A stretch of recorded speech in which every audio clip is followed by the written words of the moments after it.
Hello mga ka-foodie! So, ano nga bang gagawin natin? Di magluluto na naman.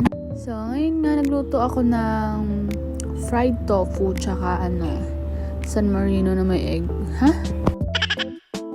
So, ayun nga kanina sa labas namin ako nagluto.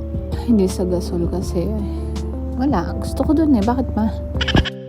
Hindi. Gusto ko talaga magluto dun kasi maganda yung lighting tsaka yung quality ng video. Clear and maganda ako. Kaya okay lang din naman sa akin. Pabok na sa labas din ako magluto minsan. Wala namang mawawala sa akin kung doon ako magluluto minsan, 'di ba? Tsaka nakatipid pa ako ng gasol, 'di ba? Wow! Ang mahal pa naman ng gasol ngayon, kala mo gold. Minsan naman kapag naka-induction tayo, sa kabilang bahay namin ako nag-vlog noon. Wala, share ko lang.